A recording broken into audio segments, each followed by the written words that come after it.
Hello guys, welcome to my S dance channel. First time একটা blog করার চেষ্টা করলাম। আমরা আজ এসেছি সুন্দরবন সংলগ্ন এলাকায়। আমরা যাচ্ছি আজ এখানে একটা পূজা হবে, বনদেবী পূজা। এই দেবীকে বনের দেবী বলা হয়।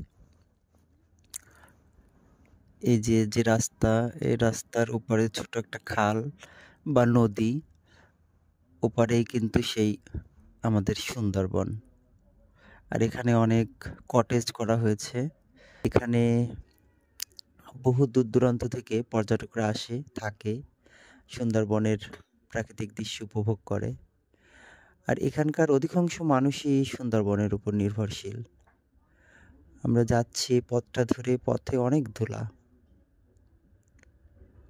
জামা প্যান্ট একেবারে সাদা সাদা হয়ে যাচ্ছে। প্রতি বছর পয়লা মাঘে এই পূজাটা শুরু হয়।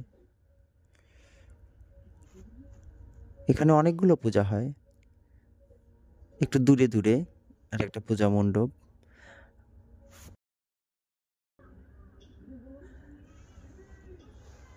আর ওই যে দেখা যাচ্ছে সেই সুন্দরবন, আপনাদের একটু জুম করে দেখাচ্ছি। এই দেখুন বন্ধুরা, এই সুন্দরবন থেকে মাঝে মাঝে কিন্তু বাঘ এপার চলে আসে।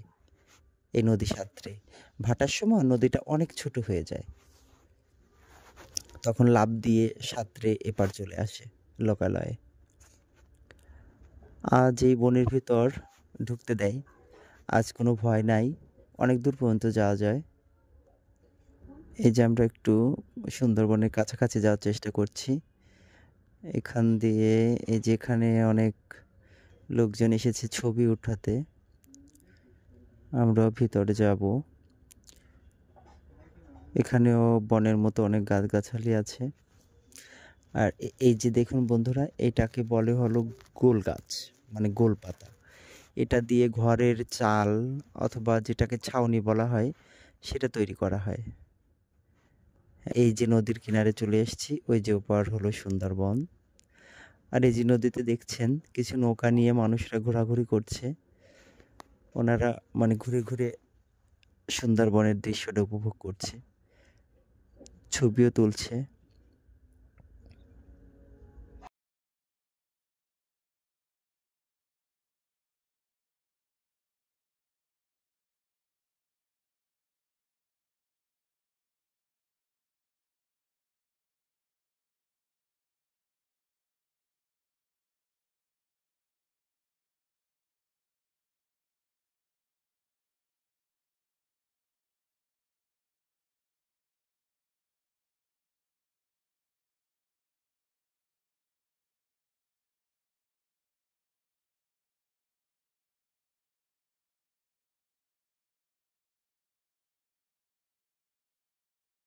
আমরা মন্দিরের দিকে যাচ্ছি দেবী মায়ের দর্শন করতে।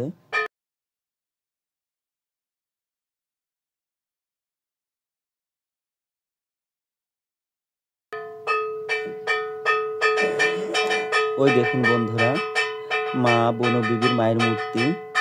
এখানে অনেক মানুষের সমাগম ঘটেছে। পুরোহিত মশাই মন্ত্র পড়ছেন। তো আজ এই পর্যন্তই। তাহলে বন্ধুরা, যেখানেই শেষ করছি। আপনারা ভালো থাকুন, সুস্থ থাকুন, আর আমাদের পাশে থাকুন। এই ভিডিওটি বেশি বেশি লাইক, কমেন্ট, শেয়ার করুন, যাতে আরও নতুন নতুন ব্লগ আপনাদের সামনে নিয়ে আসতে পারি। ধন্যবাদ সবাইকে।